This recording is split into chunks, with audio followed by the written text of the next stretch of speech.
dari pernikahan. Jangan mengartikan gitu. Khitbah ini tidak ada seujung kukunya pernikahan, tidak ada. Khitbah ini hanya satu persiapan dan berjanji untuk menikah.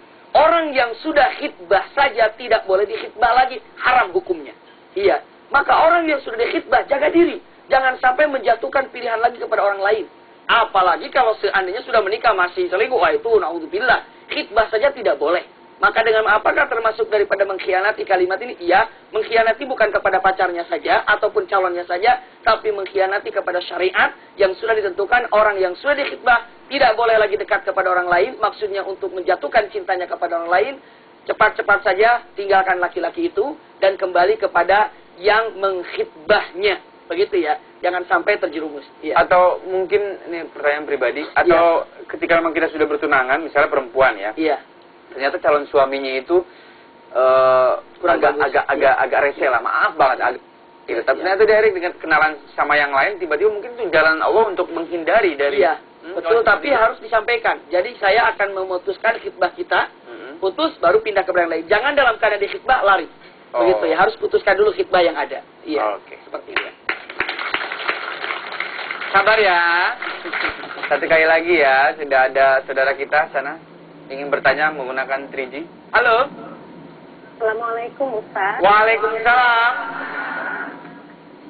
Saya Alia dari Bekasi. Ya silakan Mbak. Ya begini Ustaz.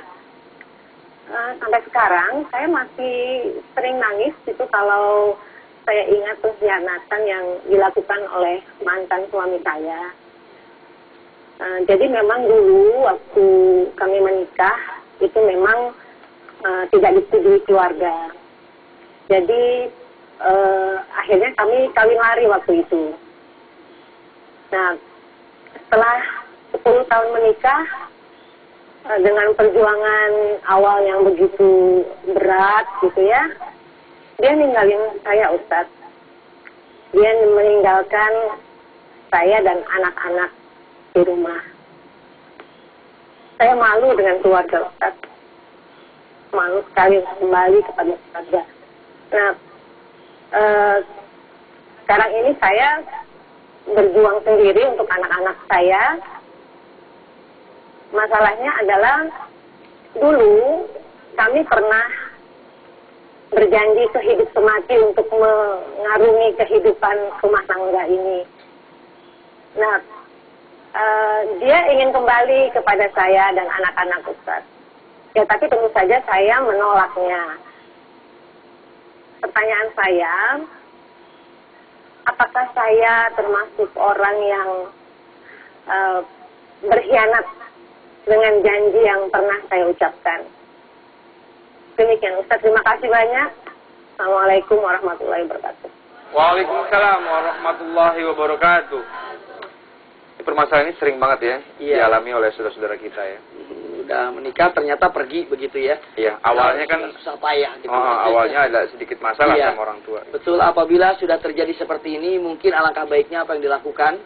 Iya, istikharahlah kepada Allah Subhanahu wa taala. Apakah menerima ataupun menolak lagi, itu istikharah kepada Allah Subhanahu wa taala. Karena apa? Karena dengan istikharah ini Allah akan menunjukkan ya, dengan istikharah ini Allah akan menunjukkan mana yang akan yang terbaik untuk kita.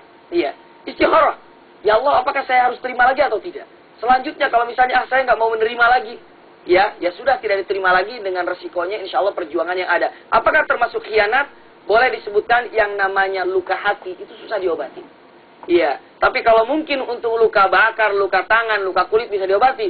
Tapi luka hati ini hanya kepada Allah kita memohon. Setelah itu apa? Istikharah, terima atau tidak. Dan insya Allah seandainya sudah istikharah, keputusan ini sangat yang terbaik akan Allah berikan kepada Mbak tadi yang nelfon ya. Mbak Alia. Mbak Alia, insya Allah satu kebaikan apabila sudah istikharah dilakukan. Amin. Iya.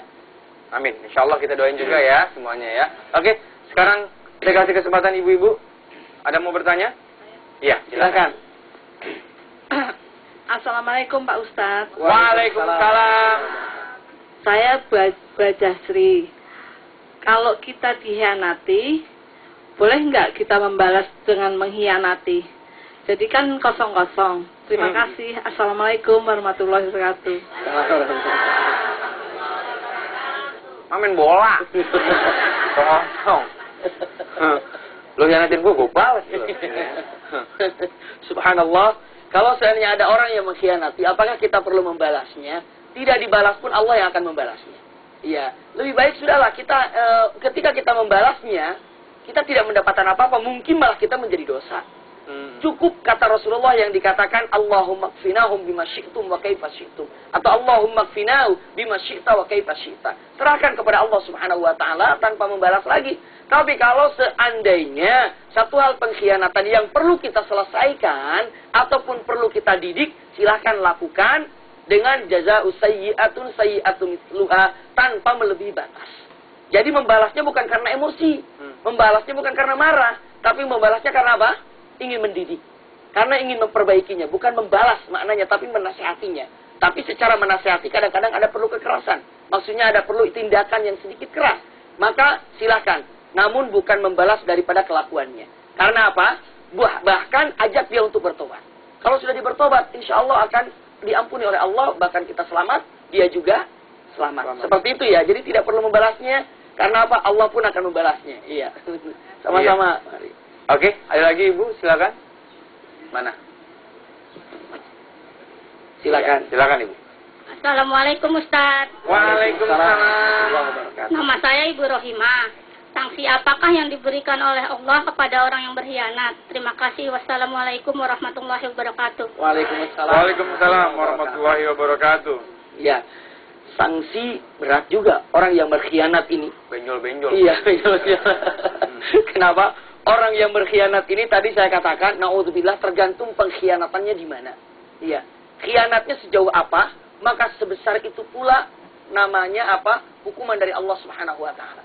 Khianat terhadap syariat Islam, naudzubillah. Khianat terhadap kedua orang tua bisa jadi.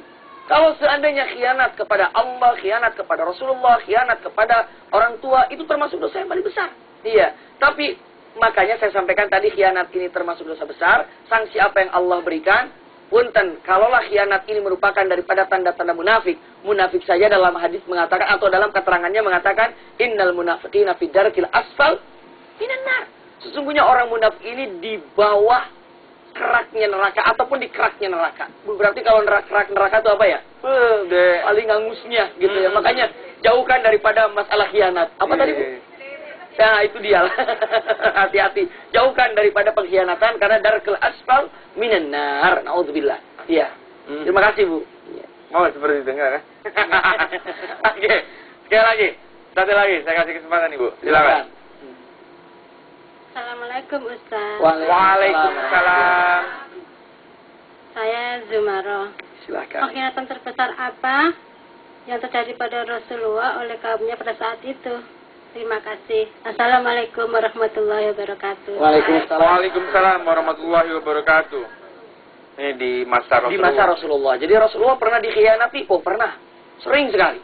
Namun saya ingin sampaikan pengkhianatan yang tidak pernah sejarah melupakannya dan mencatatnya. Ketika perang Khandaq, Rasulullah dikhianati oleh Bani Quraidah. Jadi perang Khandaq ini, singkat saya sampaikan, hanya diserang dari depan saja. Pintu dari belakang itu kebetulan melalui Banu Quraidah. Rasulullah bikin perjanjian bahwa dengan menyatakan Banu Quraidah, tolong jaga pintu belakang, jangan sampai ada musuh masuk. Malah Banu Quraidah membukanya bahkan ikut menyerang. Nah, disitulah Rasulullah sangat marah sekali terhadap Banu Quraidah, sampai Jibril, sampai Allah yang menyuruh untuk memerangi Banu Quraidah. Karena apa? Karena Banu Quraidah mengkhianati Rasulullah Shallallahu Alaihi Wasallam. Banu Quraidah itu Muslim. Banu Quraidah ini kelompok Yahudi. Oh, iya. Karena di Madinah ini ada 3 kelompok Yahudi. Quraidah, Qainuqa, Nudair. Semuanya orang Yahudi ini, 3 kabilah, diusir dari kota Madinah karena tiga-tiganya apa? Khianat. Tiga-tiganya khianat. Terakhir pengkhianatan oleh Banu Quraidah. Sampai Rasulullah marah sekali terhadap pengkhianatan ini. Dan sejarah mencatat 700 orang diajak dalam keadaan Islam, tidak Islam, dan semuanya oleh Rasulullah maaf dikisos. Kenapa? Karena mengkhianati syariat Islam. Apa? Khianatnya besar sekali. Quraidah mengkhianati. Nudair mengkhianati, Qainuqa mengkhianati, tapi Quraidah jauh lebih besar mengkhianatinya karena ini urusan kalah menang di dalam peperangan. Seperti itu.